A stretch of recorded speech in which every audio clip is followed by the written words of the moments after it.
하나님의 설득이라는 큰 주제로 저희가 함께 말씀을 나누고 있습니다. 오늘은 그 두 번째 시간이고, 말씀 기적을 잉태하는 거룩한 순종이라는 제목으로 함께 은혜를 나누고자 합니다.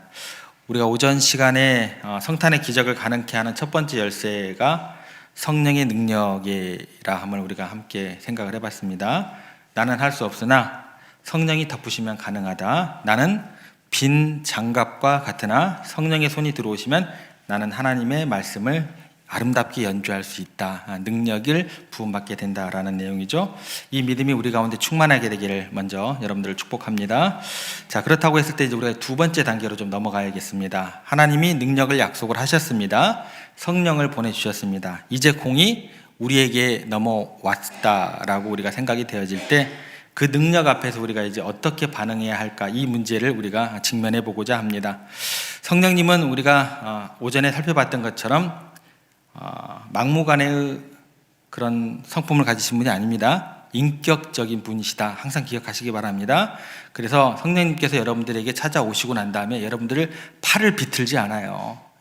절대 그런 성령님으로 생각하지 마시고, 팔을 비틀어서 여러분들의 어떤 일들을 억지로 시키는 분이 아니다라는 거죠.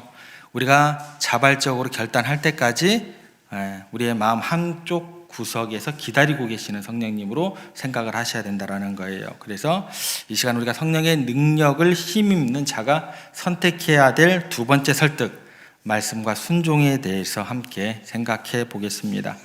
마리아가 지금 이제 혼란스러워졌어요. 오전에 들었던 성령이 덮으시리라 라는 이제 말씀을 알겠는데 여전히 현실적인 의무는 사라지지 않은 상태죠.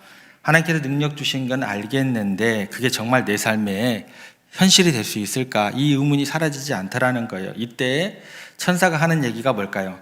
뜬구름 잡는 얘기를 해주지 않습니다. 뜬구름 잡는 얘기를 하는 게 아니라 구체적인 증거를 제시해 주게 됩니다. 그게 이제 36절 말씀입니다. 저희들 함께 36절 말씀 보겠습니다. 보라, 내 친족 엘리사벳도 늙어서 아들을 배었느니라. 본래 임신하지 못한다고 알려진 이가 이미 6달이 되었나니.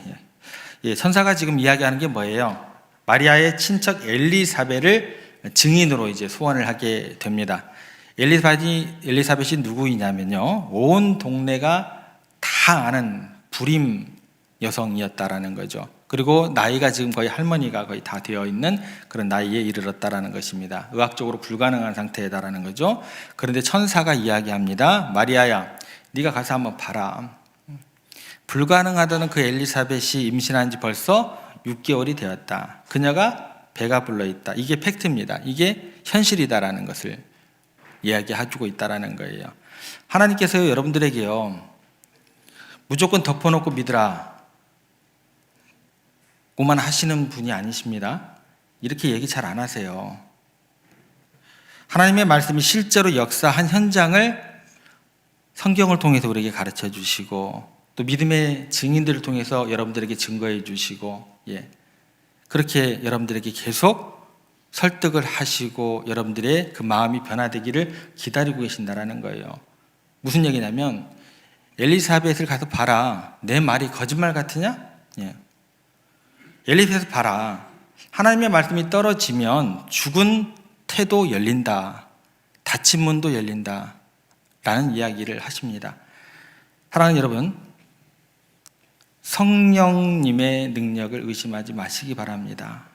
엘리사벳에게 일어난 기적이 오늘 여러분들에게도 일어날 수 있음을 보여주시는 마리아의 현장으로 이해를 하시기 바랍니다. 하나님의 말씀이 임하면 끝난 곳에서 생명이 시작되는 줄 믿으시기를 바랍니다. 구체적인 증거를 보여준 천사가 이제 성경 역사상 가장 위대한 말씀을 하나 선포를 하게 됩니다. 이 구절이 우리의 가슴에 새기고 돌아가야 할 굉장히 핵심되는 구절이 됩니다. 37절 말씀인데요, 같이 읽겠습니다. 대저 하나님의 모든 말씀은 능하지 못하심이 없느니라. 여기서 이제 말씀이라는 단어를 주목하셔야 돼요. 말씀이라는 그 단어를 보면 이제 로고스가 있고 레마가 있습니다. 여기에서는 말씀은 레마입니다. 로고스는요, 변하지 않는 진리예요. 기록된 말씀 그 자체를 의미한다고 한다면, 레마라는 것은 지금 이 순간 나에게 구체적으로 역사하는 사건을 일으키는 하나님의 발언이 되는 거예요. 그러니까 여러분들 성경에서 말하는 말씀에 대한 것들을 두 가지를 동일시해서 여러분들 삶에 적용하면 안 되는 거예요. 내 삶에 적용되는 말씀이 저에게 틀리고요, 황 집사님에게 틀리고 강 집사님에게 틀리고 장로님에게 틀려요. 동일하게 되면 어떻게 돼요? 이거 큰일 나는 거예요. 그거는 뭐라는 거예요? 그 말씀은 로고스예요. 예. 근데 다른 말씀, 하나님의 발언은요, 각자 개별적인 상황이 다 틀려요. 나에게 주신 하나님 말씀이 이건데 너 왜 그렇게 못해? 그 말 자체가 틀려먹은 거예요. 잘못된 거예요. 이거는 발언입니다. 하나님이 주시는 발언. 구체적으로 역사하여 개별적으로 사건을 일으키는 하나님의 발언. 이게 틀리다라는 거예요. 이 발언이라는 말이 좀 어렵게 들리실 거예요. 쉽게 설명을 좀 해드리겠습니다. 인간의 말과 하나님의 말에는요, 결정적인 차이가 있습니다. 인간의 말은 뭐예요? 대부분 뭐예요? 설명입니다. 이미 있는 것을 보고 묘사하는 거예요. 꽃이 예쁘다, 하늘이 파랗다, 이 말이 떨어지는 순간 막 꽃이 이뻤던 것이 안 이뻐지나요? 파랬던 하늘이 갑자기 막 다른 색깔로 바뀌나요? 아니죠. 현실을 바꾸지를 못합니다. 그저 설명할 뿐이에요. 그런데요, 하나님의 말씀은 뭐예요? 하나님의 발언은 그 순간 창조가 되는 거예요. 하나님은 없는 것을 보고 설명한 분이 아니십니다. 없는데 있으라고 말씀하시는 분이죠. 그 있어진 현상을 보고 우리는 어떻게 되는 거예요? 아, 나에게 주시는 하나님의 말씀은 이렇게 해석을 하면 되겠구나, 이거예요. 여러분들, 이 두 가지로 혼동하시면 안 돼요. 없는데 있으라고 말씀하시는 순간 그건 어떻게 되는 거예요? 생겨나는 거예요. 창조의 역사가 일어나는 거예요. 이렇게 접근하게 보겠습니다. 왕이요, 감옥문을 열라라고 발언하면 어떻게 돼요? 제가 가서 감옥문 열어라 그러면 수문장이 콧방귀나 낄까요? 교도소장이 쟤 뭔데? 그러지 않을까요? 그런데 대통령이 가서, 왕이 가서 감옥문 열라 그러면 어떻게 돼요? 이건 단순한 소리가 아니에요. 그 즉시 간수들이 움직이고 철문이 열리고 죄수가 석방되는 사건이 일어나게 됩니다. 왕의 발언은 곧 뭐예요? 집행명령이 되기 때문에 그래요. 하물며 만왕의 왕이신 하나님의 발언은 어떨까요? 천사가 지금 마리아에게 하나님의 모든 말씀은 능치 못함이 없다라고 했을 때 그 뜻은 이렇게 되는 겁니다. 마리아야, 하나님께서 지금 너에게 아들을 낳을 것이다 라고 말씀하셨어. 명령하셨어. 이것은 상의하는 게 아니야. 앞으로 그렇게 될지도 모른다는 예측이 아니야. 하나님의 입에서 떨어지는 그 모든 말씀은 그 말씀이 떨어지는 그 순간 너의 몸의 세포가 반응하게 될 것이고 자연의 법칙이 굴복하게 될 것이고 생명이 창조되는 역사가 이미 시작되었다는 뜻이 되는 거야. 천사가 지금 이 얘기해 주고 있다는 거예요. 제 말은 여러분들 무시하셔도 돼요. 네. 그런데 기록된 말씀은, 로고스가 선포되는 그 말씀에 대한 것들은 여러분들이 그 말씀을 해석하실 때 그 정도의 무게감을 가지고 그 말씀에 의지하여서 기도하실 수 있는 여러분들이 되시면 좋겠어요. 예. 제가 이것을 그냥 주장하는 것이 아니에요. 그러면 저는 사이비가 되는 거죠. 이게 왜 이렇게 중요한지 성경을 근거로 여러분들에게 설명을 드릴게요. 성경 전체를 보시면 하나님이 일하시는 방식은요, 처음부터 끝까지 뭘로 작동을 하냐면 말씀으로 작동을 하게 돼요. 첫째, 말씀에는 창조의 능력이 있기 때문에 그래요. 창세기 1장을 여러분 기억하십니다. 태초에 하나님께서 천지를 창조하실 때 무엇으로 하셨어요? 뭔가 도구를 많이 만드셨어요? 아니죠. 오직 말씀으로 하셨다라고 하셨다라는 거예요. 빛이 있으라 하시니까 빛이 있었습니다. 말씀이 곧 창조의 에너지가 되는 거예요. 자, 두 번째 생각해 볼 거예요. 말씀에는 구원의 능력이 있기 때문에 그래요. 베드로전서 1장 23절 구원의 능력이 어떻게 설명되는지 저희들 같이 한번 읽어보겠습니다. 너희가 거듭난 것은 썩어질 씨로 된 것이 아니요 썩지 아니할 씨로 된 것이니 살아있고 항상 있는 하나님의 이거예요. 이거 너희가 거듭난 것은 살아있고 항상 있는 하나님의 말씀으로 되었느니라. 그러니까 죽은 영혼을 살려내는 것, 우리가 예수 믿고 새 생명을 얻는 것, 이것은 돈으로도 되는 게 아니에요. 여러분의 행위로도 되는 게 아니에요.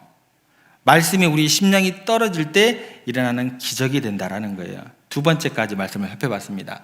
중간 지점까지 왔다고 생각하시면 좋을 것 같고, 이제 세 번째 좀 살펴볼게요. 세 번째, 말씀에는요, 심판의 능력이 있기 때문에 그렇다라는 거예요. 요한계시록 19장에 가면 마지막 때 세상을 심판하는 예수님이 오시는데 그 이름을 뭐라고 하시냐면 하나님의 말씀이라 칭하더라, 이렇게 기록되어 있어요. 그러니까 시작도 말씀이고 중간 지점도 말씀이고 끝날 때도 뭐예요? 말씀이 되더라는 거예요. 그분의 입에서 나오는 예리한 검, 즉 말씀으로 만국을 다스리겠다라고 말씀을 하시더라는 거예요. 그러면 천사가 마리아에게 하고 싶은 얘기는 이렇게 종합이 되는 거예요. 마리아야, 두렵지? 두려워하지 마. 태초에 세상을, 우주를 만드신 것도 말씀이었고, 죽은 영혼을 살리는 것도 말씀이었고, 마지막 날 세상을 심판할 권세도 말씀이다. 그렇다면 처녀인 네 몸의 생명을 잉태하는 것, 그것은 하나님께 아무런 문제가 되지 않는 거야. 이렇게 설득을 하고 있는 거예요. 사랑하는 여러분, 그래서 여러분들이요, 말씀을 대하는 태도가 완전히 달라져야 돼요. 딱 여셨을 때 검정 거는 글씨고 흰 것은 백지야, 이렇게 생각하시면 안 된다는 거예요. 이 말씀은 다이너마이트예요. 원자폭탄이다라는 거예요. 이 말씀이 여러분의 삶의 자리에서 로고스가 아니라 레마로 떨어지게 될 때, 레마로 심겨지게 될 때, 레마로 바라보게 될 때, 레마로 해석을 하게 될 때 여러분의 불가능한 현실은 하나님의 가능성으로 그때 바뀌어지는 역사가 시작된다라는 거예요. 예. 이제 이렇게 되면 하나님의 설득은 끝났습니다. 증거도 보여주셨고 말씀의 절대성도 마리아에게 설명이 되었어요. 선포가 되었어요. 자, 이제 마리아가 선택을 해야 돼요. 거부할 것인가 순종할 것인가. 긴장되는 이 순간 마리아의 입에서 터져나온 첫 마디가 뭘지 굉장히 궁금해집니다. 38절 상반절 보겠습니다. 같이 읽겠습니다. 마리아가 이르되 주의 여종이오니. 굉장히 짧은 고백이에요. 근데 굉장히 무거운 고백이에요. 무거우면서 굉장히 위대한 고백이 되더라는 거예요. 여기서 여종, 여러분들이 비슷한 단어를 알아요. 헬라어로 둘레라는 단어예요. 단순히 일을 받고 일하는 어떤 그런 노동력을 선사하는 가정부 이 느낌이 아니고 여자 노예라고 생각을 하시면 됩니다. 마리아가 지금 자신의 권리를 포기하고 있는 거예요. 하나님, 저는 당신의 노예입니다. 그러니까 처음에 말씀이 선포되었을 때 꽁꽁 묶어가지고 너 일 안 해, 너 가만 안 둬, 이게 아니에요. 뭔가 설득을 하시면서 기다리시면서 로고스가 레마가 되도록 기다리시면서 모든 증거를 보여주시면서 그 결과가 뭐가 되는 거예요? 자신의 권리를 그때 포기하게 되더라는 거예요. 하나님, 저는 당신의 노예입니다. 노예라고 얘기하고 싶은 사람 어디가 있어요? 저에게 와서 갑자기 누가 와가지고 너 노예야? 기분 좋은 사람 누가 있어요? 천사가 와서도 그렇게 얘기 안 합니다, 여러분들. 근데 그 모든 과정을 거치고 나니까 마리아가 뭐라고 고백을 해요? 저는 노예입니다. 노예에게 무슨 선택권이 있겠습니까? 선택권 뺏어가면 굉장히 기분 나쁘잖아요. 4시간 뺏어가면 굉장히 기분 나쁘잖아요. 그잖아요. 근데 이게 스스로 고백하는 마리아의 이제 선택이 되더라는 거예요. 저는 선택권이 없습니다. 제가 계획을 가지고 있어도 그게 뭐 완벽하겠습니까? 제가 무슨 계획을 세우겠습니까? 주인이 하라고 하시면 제가 하겠습니다. 이게 여러분들 굉장히 어디에서 끌려가가지고 굉장히 힘들게 막 매를 옆에 들고 막 여러분들 막 채찍질하면서 너 대답 안 해? 아멘 안 해? 이 느낌으로 다가가시지는 않잖아요. 제가 만약에 여러분들을 그렇게 채찍질해가지고 막 하나님 곁으로 밀어놓으면 저는 무능한 목사가 되는 거예요. 목회 그만둬야 돼요. 이게 맞아요. 우리 주님 절대로 그렇게 안 하셨다라는 거예요. 성령님도 그렇게 비인격적인 분 아니시다라는 거예요.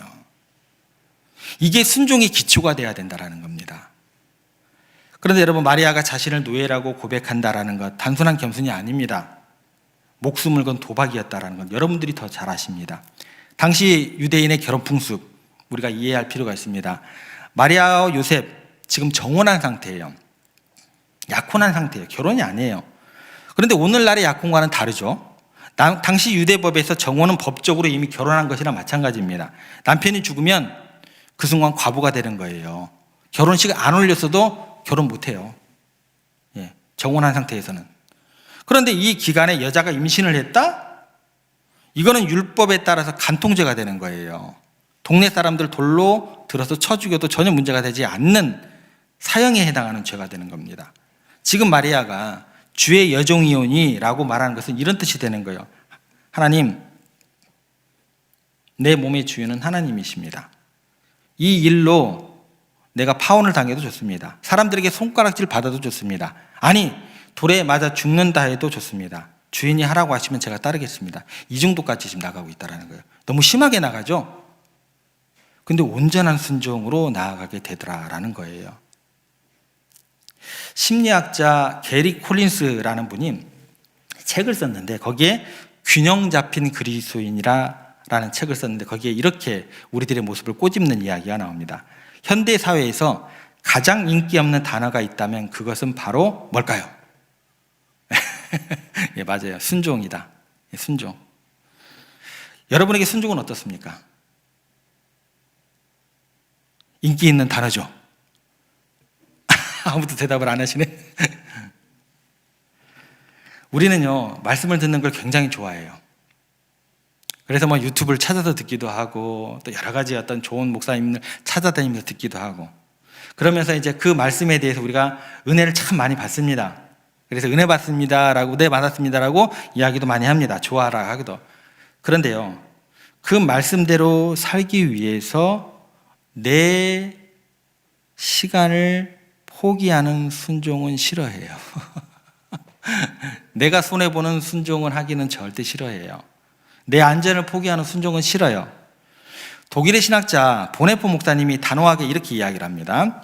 믿는 자만이 순종하고 순종하는 자만이 믿는 것이다. 한번 생각해 보시기 바랍니다. 믿음과 순종은요, 동전의 양면과 같은 거예요. 순종이 없는 것은, 그런 믿음은 가짜입니다. 위험을 감수하지 않는 신앙은요, 그곳 가운데 절대 능력은 나타나지 않아요. 능력이 없는 그런 신앙이 될 수밖에 없습니다. 이 순종의 능력을 보여주는 유명한 선교사님의 일화가 있습니다. 아프리카 콩고에서 사역을 하셨던 헨리 리차드 선교사님의 이야기입니다.